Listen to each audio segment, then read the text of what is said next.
Halo, assalamualaikum warahmatullahi wabarakatuh. Gue Adil dan gue pengen share sesuatu tentang pandemi. Jadi, gue pengen bawain satu point of view yang agak jarang dibahas, yaitu tentang dampak yang didapatkan oleh anak-anak ketika pandemi. Jadi, eee, yang ngalamin krisis waktu pandemi itu nggak cuma kita orang dewasa doang, tapi anak-anak juga. Jadi, gue mau kasih catatan-catatan tentang, kondisi yang perlu kita jadikan perhatian buat anak-anak, karena mereka posisinya rentan ya. Tapi sebelum itu kita lihat kondisi pandemi sekarang dulu kayak gimana ya. Jadi, kalau ngelihat kondisi sekarang alhamdulillah pandemi oke lah, kayak mereda gitu kan, kasus positif harian juga, sangat jauh menurun gitu kan, vaksin udah di mana-mana, gue juga alhamdulillah udah vaksin 2 kali, dan kegiatan ekonomi, semua pendidikan, olahraga yang udah masuk kantor udah mulai masuk gitu kan ya, sekolah udah mulai masuk, PON juga jalan ya Papua gitu kan, dan hiburan juga jalan gitu meskipun semua dengan protokol kesehatan harus dijaga. Nah, meskipun satu sisi ya tingkat kesejahteraan kesehatan juga masih belum sepenuhnya membaik ya, angka kemiskinan juga masih tinggi, eee ada satu lagi tentang kehilangan anggota keluarga ini yang, jadi penting. Jadi, jumlah korban meninggal dunia akibat pandemi di Indonesia kan banyak banget gitu kan, dan ini sangat memukul buat kita gitu, mau kehilangan orang tua, mau kehilangan, sanak saudara gitu kan, mau kehilangan temen juga berasa, dan ini jadi makin parah ketika ini yang ngalamin adalah anak-anak.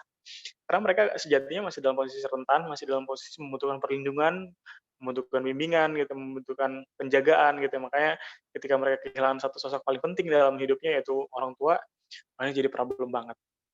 Nah, parahnya ternyata jumlah anak-anak yang kehilangan orang tua itu banyak banget gitu ya. Ada 25.430 anak-anak yang kehilangan orang tua akibat COVID-19. Ini datanya Kemen PPA dan UNICEF gitu kan ya, per 30 September 2021. Dampaknya apa kalau anak-anak ini kehilangan orang tua gitu ya, baik kehilangan ayah, ibu, ataupun keduanya, ada ancaman status gizi, pertumbuhan dan perkembangan, resiko pelontaran kekerasan hingga eksploitasi, sampai kemiskinan ya, moreover di, apa namanya, keluarga-keluarga yang tingkat ekonominya memang udah rendah gitu ya. Jadi ini, apa namanya, kondisi-kondisi juga yang kita bisa temukan di lapangan, situasinya kayak gini. Emang kenapa ini jadi masalah ketika kita bicara peradaban, ketika kita bicara masa depan?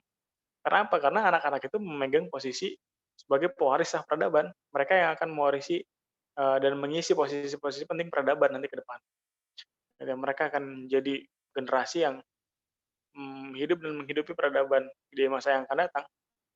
Nah, kita nggak bisa bayangin nih ketika mereka tumbuh nggak optimal gitu, mau jadi apa nanti peradaban yang mereka, pegang gitu kan. Dan kita juga melihat orang tua punya peran penting dan andil yang strategis dalam memastikan agar, eee, peradaban dan apa namanya, pendidikan yang dan perkembangan yang dialami anak-anak itu menjadi optimal, gitu ya. Jadi, kita juga harus aware tentang hal ini. Jadi ketika banyak anak-anak yang kehilangan orang tuanya, wah ini bisa jadi masalah ketika itu tidak ditangani dengan tepat.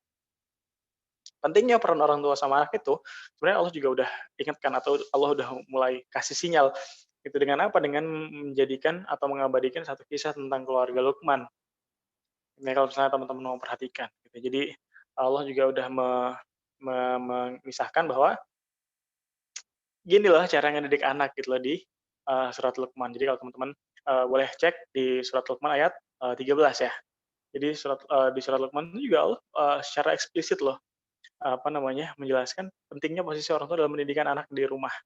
Kalau misalnya di ayat 13, "Dan ingatlah ketika Luqman berkata kepada anaknya, ketika dia memberi pelajaran kepadanya, 'Wahai anakku, janganlah engkau mempersekutukan Allah, sesungguhnya mempersekutukan Allah itu adalah benar-benar kezaliman yang besar.'" Jadi jelas disebutkan bahwa Luqman memberikan pelajaran kepada anaknya tentang mengesahkan Allah Subhanahu wa taala. Satu prinsip fundamental yang memang perlu ditanamkan sedini mungkin. Jadi, cerita ini jadi sinyal kuat betapa sentral posisi pendidikan yang dilakukan, orang tua dalam keluarga terhadap anak-anaknya. Nah, di ayat-ayat selanjutnya juga banyak prinsip-prinsip yang kita bisa, bisa dalami gitu kan ya, mulai di ayat 16 sampai 18 itu teman-teman bisa bisa cek juga gitu kan ya, tentang prinsip, bahwa apapun yang akan kita kerjakan akan kita dapatkan balasannya, tentang prinsip, berbuat baik, mencegah yang mungkar, nggak boleh sombong, semua itu ada.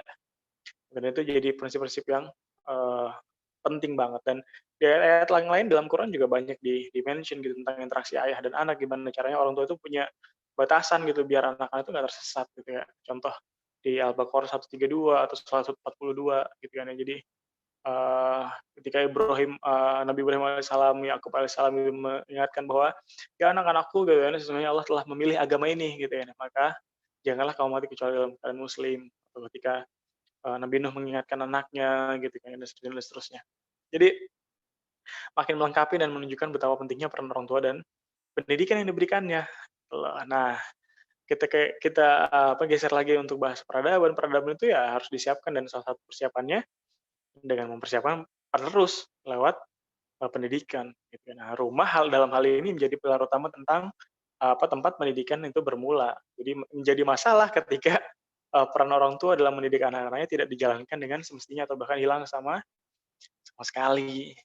Tuh, nah, pendidikan itu kan udah jadi masalah ya, even tanpa pandemi aja pendidikan itu udah masalah gitu. Jadi orang tua banyak menyerahkan sepenuhnya sepenuhnya kepada sekolah gitu kan, tanpa punya kesadaran bahwa mereka juga punya posisi strategis di pendidikan anak-anak di rumah. Tapi masalahnya jadi makin parah ketika pandemi gitu ya teman-teman.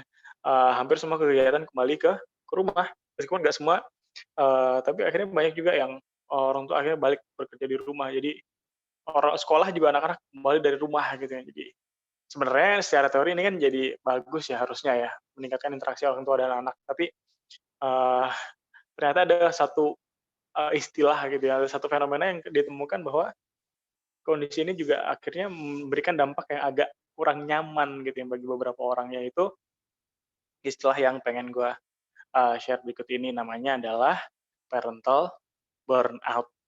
Nah, jadi ini model burnout yang agak berbeda, emang ngurusin anak ada stresnya, ada capeknya gitu ya, tapi istilah parental burnout ini model, stres yang agak berbeda gitu kan dengan, eee, stres-stres yang lain. Jadi kondisi ini muncul ketika orang tua harus bekerja dari rumah dan di waktu yang sama juga sekaligus ngasuh anak gitu ya. Jadi karantina itu jadi waktu-waktu yang sulit justru untuk mereka gitu lah. Jadi, ketika parental burnout ini nggak diatasi dengan baik gitu kan ya, kondisi yang muncul selanjutnya jadi masalah gitu kan. Jadi, ya itu yang ada di pointers-pointers bukunya, lelah dengan pengasuhan, sampai nanti orang tua tuh bisa, aduh jaga jarak nih sama anak gitu ya, melepaskan diri secara emosional dari anak-anak dan akhirnya paling parah yaitu tidak mampu menjalankan peran sebagai orang tua, tidak lagi menikmati kebersamaan dengan anak-anak. Jadi ini kan bahaya gitu ya, meskipun nggak semua mengalaminya. Jadi meskipun nggak semua mengalami itu tadi gitu ya, tapi fakta bahwa fenomena parental burnout ini bisa terjadi itu jadi ancaman tersendiri bagi perkembangan anak-anak. Ini makin menguatkan bahwa sebenarnya krisis juga bahaya gitu ya, apa namanya, krisis krisis juga dialami anak-anak gitu, dan itu bahaya kalau dibiarin gitu. Jadi ketika semua aktivitas kembali ke rumah, peran orang tua yang harusnya lebih intens ternyata harus dihadapkan dengan kondisi resiko parental burnout gitu. Nah, ini jadi masalah yang sangat penting. Belum lagi ketika ada satu lagi, parental absence gitu. Jadi, eee, ya ini kondisi yang ketika orang tuanya itu, eee, nggak ada ya. Jadi resiko dan dampak yang lebih parah itu justru akan dialami sama anak-anak yang kehilangan orang tuanya. Jadi jika dibandingkan dengan resiko, apa namanya, parental burnout tadi, kehilangan orang tua itu memiliki dampak yang lebih dalam pada anak. Karena ya respon yang miliki anak terhadap kehilangan orang tua atau kematian gitu, itu beda ya sama orang dewasa ya. Jadi mereka punya konsepsi sendiri yang, kalau misalkan kita nggak tepat dalam menanganinya, ada dampak-dampak negatif yang bisa muncul seperti apa, tadi periode depresi yang berkepanjangan tadi ya di pointers-pointers, bahwanya ada kehilangan minat dalam kehidupan atau kegiatan sehari-hari, kesulitan untuk tidur, kehilangan nafsu makan, sampai menarik diri dari teman-temannya gitu loh, jadi menjaga jarak. Jadi, eee, dampak psikis yang kayak gini kan bahaya juga gitu loh, mereka perkembangannya pasti akan bermasalah. Jadi, pandemi ini meskipun ujian yang berat buat orang dewasa, tapi buat anak-anak juga ternyata, wah ada resiko berat juga gitu lah. Mereka juga, ngerasain stres dan kebosanan gitu loh. Jadi kesedihan, syok gitu ya, bingung, ketakutan ketika orang tua, mau itu ayah, mau itu ibu, mau itu dua-duanya, meninggal, itu, eee, konsekuensinya bisa macem-macem gitu ya, konsekuensi negatif kayak kemiskinan gitu kan, di lembaga pengasuhan yang mungkin nggak tahu ya, bener atau enggak gitu ya, pengelolaannya dan seterusnya. Jadi agak jauh jadinya jatah kita untuk membicarakan peradaban yang luar biasa ketika sebagian pewarisnya harus dihadapkan dengan kondisi trauma yang bisa mengganggu perkembangan, gitu ya. Jadi ini masalah menurut gua dan, eee, selanjutnya kalau misalkan kita, mau, bahas lagi, selain parental absence, respon negara juga perlu di ini ya, dilihat. Negara sih emang udah ngambil langkah, mulai pendataan gitu, terus ada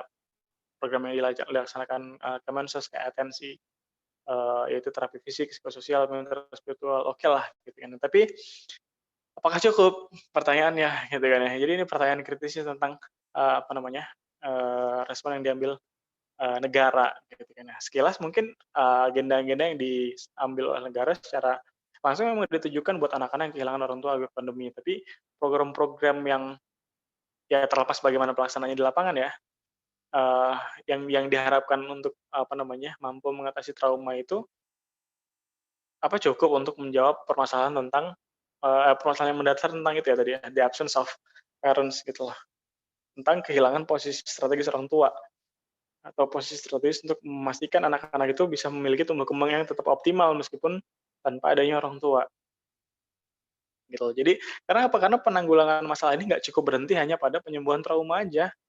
Jadi anak-anak yang rentan itu perlu dididik dan dipelihara sehingga tetap tumbuh menjadi bagian masyarakat yang sehat, gitu kan. Karena tadi balik lagi ya, refleksinya peradaban Islam itu sangat tidak etik dan pendidikan. Oleh karenanya, pendidikan itu menjadi catatan paling mendasar bagi upaya memelihara harapan supaya apa? Supaya masa depan, peradaban Islam itu tetap terjaga. Jadi masa depan anak-anak pasca pandemi itu turut ditentukan dengan pendidikan yang mereka dapatkan sekarang, gitu loh. Jadi kita nggak bisa biarkan bangsa yang sudah lama sakit dan sekarat ini jadi Eee, tetap menjadikan manusia sebagai atau materi gitu ya, sebagai orientasi, jadi nggak bisa digituin gitu loh. Jadi gimana cara anak-anak akhirnya bisa tetap harus dididik, biar orientasinya nggak cuman manusia dan materi aja dan dengan demikian peradaban masih bisa diperjuangkan, gitu. Jadi kondisi itu harus diputus dengan pendidikan yang tepat seperti dicontohkan Allah lewat kisah Luqman dalam Quran, gitu ya. Jadi ada didikan-didikan mendasar, fundamental yang, ya bukan materi gitu sebagai pusat orientasinya, tapi ya Allah gitu kan. Jadi pendidikan dasar yang tepat itu akan menjaga anak-anak itu nggak kehilangan orientasi. Jadi keluarga dan pendidikan itu kan pilar yang, peradaban yang sangat penting dan karenanya harus selalu dijaga. Jadi ketika peran orang tua itu absen, harus ada langkah yang diambil gitu loh untuk terus menjaga pilar keluarga tetap tegak.